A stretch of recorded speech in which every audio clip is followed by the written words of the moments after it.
Un bimoteur en attente sur le tarmac d'Orly. Parmi les passagers, Pierre, un lycéen de 16 ans et surtout un petit génie de la détection de monnaie ancienne. Pour ses vacances de février, plutôt que la montagne et les stations de ski, il a choisi de partir seul vers une toute autre destination, le Périgord, dans le sud-ouest de la France.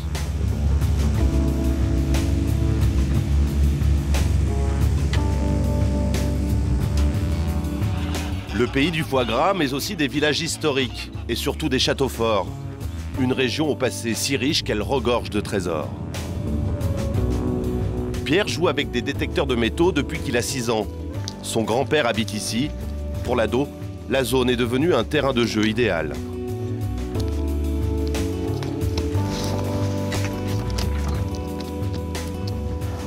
Salut.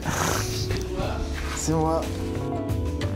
Un grand-père au caractère bien trempé qui connaît tout des méthodes de son petit-fils. Qu'est-ce que tu leur as dit? Qu'on trouvait des trucs ici? Ouais, plus ou moins. Oui. On trouvait la alors ferraille. tu leur as dit quoi? Qu'on trouvait des Napoléons en pagaille, mais que ça t'intéressait même plus tellement qu'il y en avait. Oui. Hein? Des francs, des centimes. Des francs, des centimes. Des dés à Par coudre, contre, des tu fers à cherchais bœuf. les gallo-romaines et que ça c'était plus dur. Ah oui. Hein. Pour se donner un maximum de chances de trouver, Pierre a lourdement investi. Des détecteurs, c'est simple, il en possède toute une collection. Avec ses machines semi-professionnelles, rien ne peut lui échapper. Absolument rien.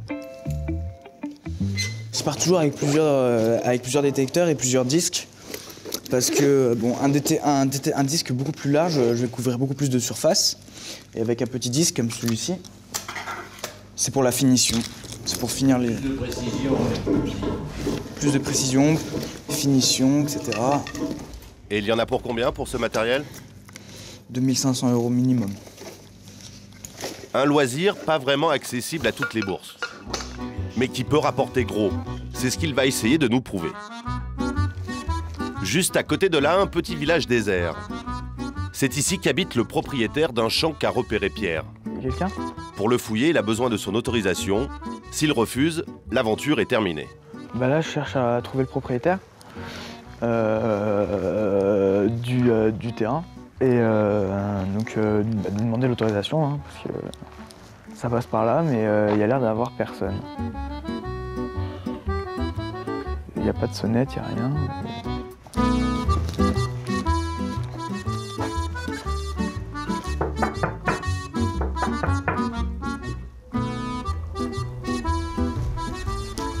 Personne. Tant pis. Il y a peut-être ici un trésor qui lui tend les bras. L'envie est trop forte. Pierre se lance à l'assaut du champ.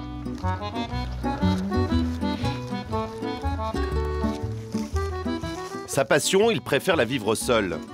Il n'en parle pas à ses amis de peur d'être incompris, voire parfois même d'être jugé. Les gens, de toute façon, que ce soit les filles ou d'autres gens, considèrent leur première impression, c'est qu'on est des rêveurs, qu'on est des ou des malades.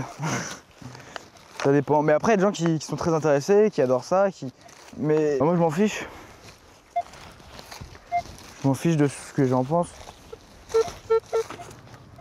Les pieds dans la boue, il balaye le sol et attend que ses détecteurs sonnent. Mais rien ne vient. Très vite, c'est la déception. On est déçus parce que on part en sortie avec plein d'images, plein de trucs, mais bon, on se dit après ce sera la prochaine fois, quoi. C'est pas maintenant, ce sera la prochaine fois. C'est tout. Bon. On va continuer. Hein. Sauf que dans le Périgord, les agriculteurs ont le sang chaud. Pas donné d'autorisation. Vous vous êtes présenté, vous êtes sur une propriété privée. Qu'est-ce que vous venez faire? Cette dame en colère, c'est la propriétaire. Et attention, son champ, c'est sacré. Je n'admets pas cette façon de rentrer sur la propriété des gens sans rien demander. Vous aviez qu'à vous inquiéter des noms et des prénoms des propriétaires. Même à la limite, on vous disait oui, terminé. En fait, là, ce sera non. La propriétaire oblige Pierre à plier bagages. En le raccompagnant jusqu'à la sortie du village, elle n'oublie pas l'essentiel. Vous n'avez pas trouvé ni de mine d'or, ni de...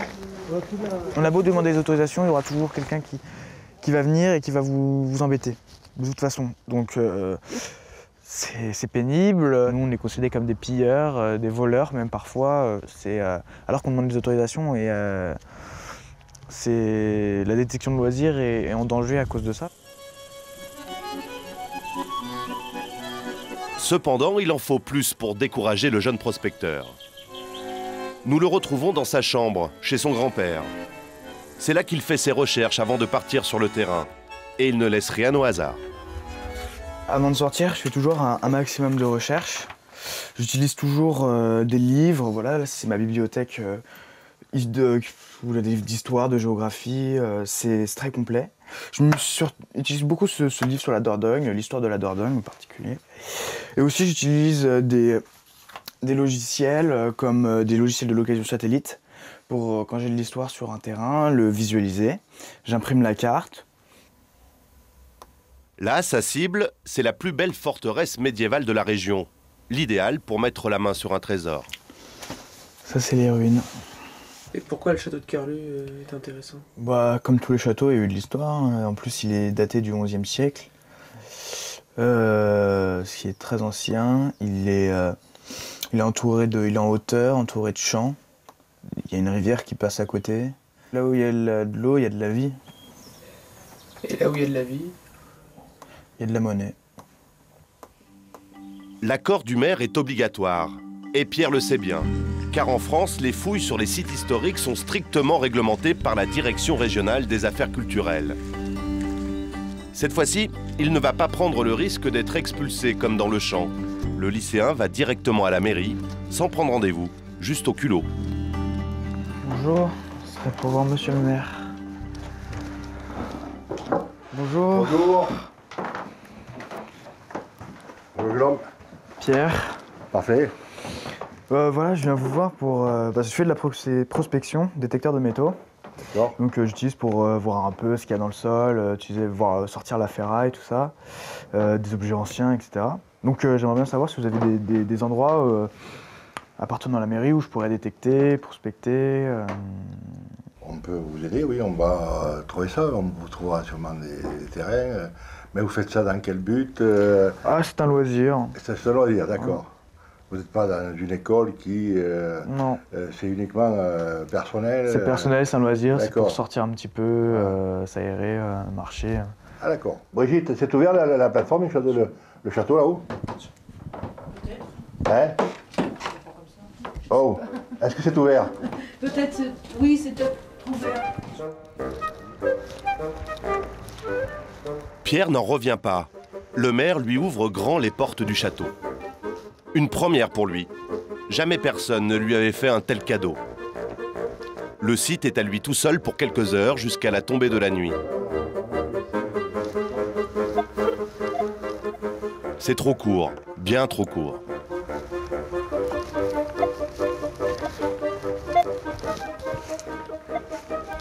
À la va-vite, on peut vaguement voir ce qu'il y a. Mais bon, c'est pas grand-chose. Hein. Comme je vous dis, c'est...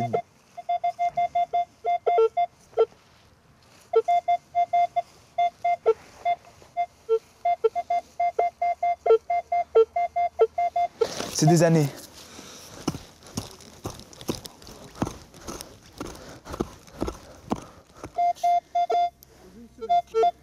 Non. Une monnaie médiévale. Ah ouais. Ah, bravo. Ah, c'est une monnaie médiévale. Regardez. Oh, elle est dans un état magnifique. Regardez-moi ça. Ouais. Regardez. Ah ouais. Ah ouais. Regardez l'état. Regardez, Ouais. tenez. Ah ouais, c'est vrai. C'est une sorte de double tournoi. Un tournoi, un truc comme ça, Ouais. avec une épée. Ouais.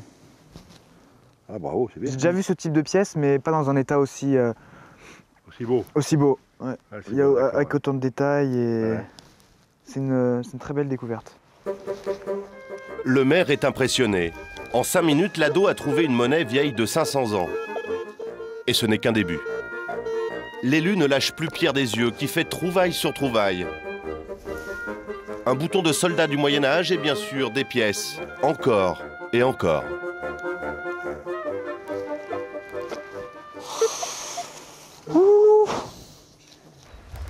Ah ouais, faut rester là. Là, on est bon, là. Là, il y a un truc en dessous, là. L'ado est surexcité.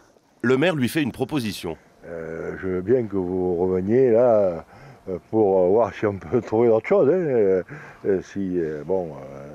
Ça serait intéressant un peu pour tout le monde, quoi. Ah oui, c'est sûr. Pour nous, parce que bon, jamais on l'a essayé, vous voyez, c'est la première fois qu'on vient avec un appareil pour détecter. Alors je ne vais pas trop le dévoiler parce que sinon on va avoir des multitudes de gens qui vont venir. Mais si vous voulez bien, oui, un jour que vous avez le temps, regardez un peu si on peut en trouver une autre ou deux, comme ça serait intéressant. Vous repartez quand Je repars demain. Aïe. Mais je reviens à Pâques, D'accord. en avril. Il fait déjà nuit quand Pierre rentre chez son grand-père avec toutes ses trouvailles. Contre toute attente, le maire lui a permis de tout garder, même les pièces en argent. Regarde, on a fait des boutons. Ça, c'est de l'argent, ça, regarde. C'est de l'argent. C'est beau ça, oui. Oui. À y regarder de plus près, des croix, des fleurs de lys apparaissent. Un vrai petit trésor surgit du passé. Un trésor d'au moins 500 ans qui pourrait tout à fait avoir sa place dans un musée.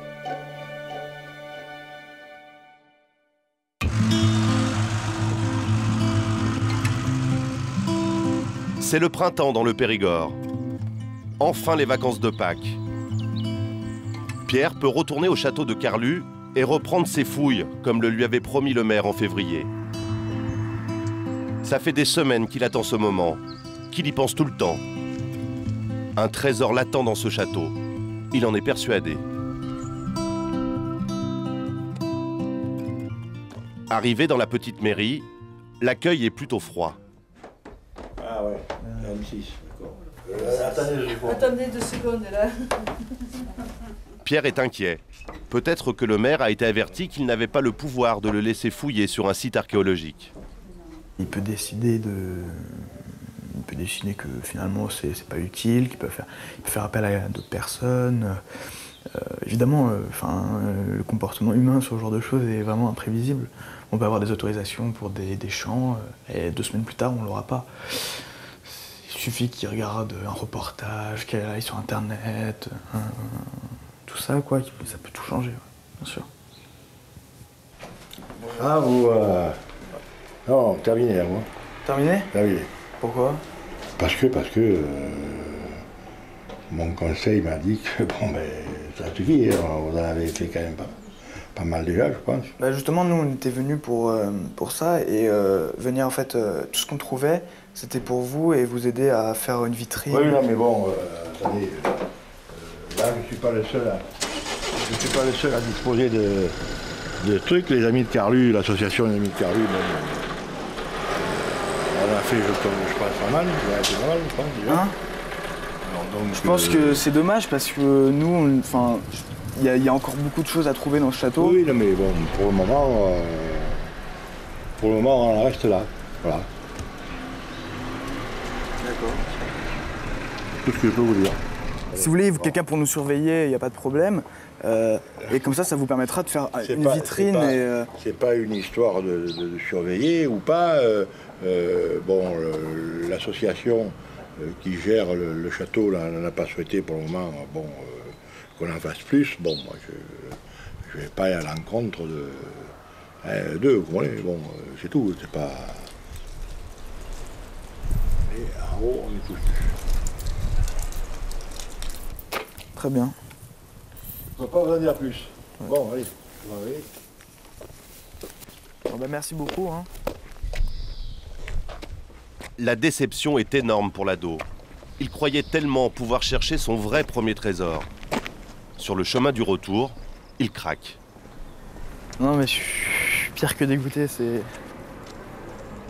Je sais pas, on fait un effort pour rester aimable, etc.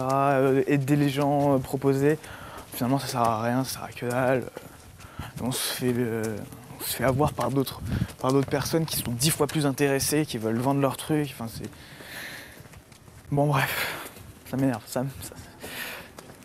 J'ai envie de taper quelqu'un.